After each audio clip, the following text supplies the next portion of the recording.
In the occupied West Bank is Xavier Abu Eid, a political scientist, but also a former communication advisor to the PLO. Xavier, thank you so much for your time. Do you really believe that this could be a moment? Is it a moment that Gaza should feel encouraged about because of what Trump and Netanyahu are indicating regarding their attacks on Iran? Thank you, Adnan. No, I don't think so. And I believe that the credibility that anyone could have with either Benjamin Netanyahu on one side or President Trump on the other is very limited. And I think the headlines regarding whether Israel would be pushing to have some peace agreements, we should redefine then what the meaning of peace and the meaning of agreement. What we are talking about here is not necessarily what a peace agreement means, which would mean ending the Israeli occupation. But on the other side, what he means is a subjugation of the region and the normalization of ethnic cleansing and annexation. Yeah, you talk about occupation because it's Israel's own terminology. It talks about its multi-fronted wars.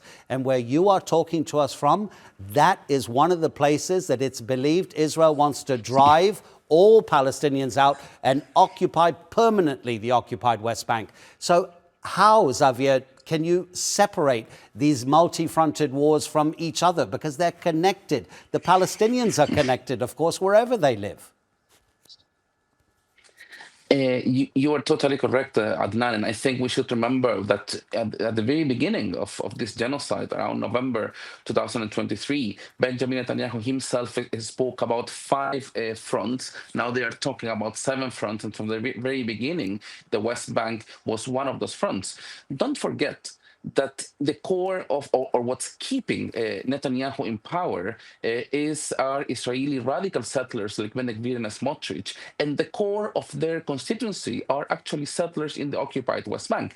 I'm not trying to say by this that what Netanyahu is doing is not a matter of consensus. In fact, they keep pushing for more settlement construction, for more settlement expansion. This year, we've had almost 20,000 units approved for Israeli settlements with not a single condemnation from any Israeli Zionist political party, including the so-called Israeli left. So Netanyahu does not have internal opposition. He has a very weak European Union on the other side that is not willing to take any action, and he counts with President Trump so far. So it's true that President Trump may be wishing to stop things. He may be wishing to reach an agreement, but not in the terms that Palestinians would accept as the minimum possible.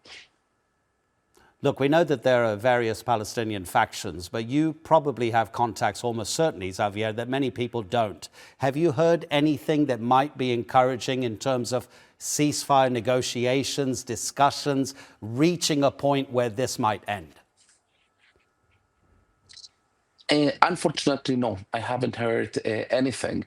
And even though I think Benjamin Netanyahu and the Israeli government may be counting that Hamas negotiating position now it's much weaker with the latest developments, not just regarding the genocide in Gaza, but also regionally, there are basic points that I don't think Hamas is going to step away from, particularly when it comes to the withdrawal of Israeli forces from Gaza. And I think that's a matter of consensus for all Palestinians and for the region. I mean, no one could envision the day after this genocide with Israeli troops still in Gaza. That's a core point that people should be focusing on. And that reminds us once again that Israel's goal is not to have neither a two-state solution that they oppose, nor any sort of real coexistence with Palestine. They don't recognize Palestine, but it's once again to seize opportunity for the mass expulsion of as many Palestinians as possible, for the annexation of as much as land as possible, and to perpetuate the Israeli control over the land and the people of Palestine, meaning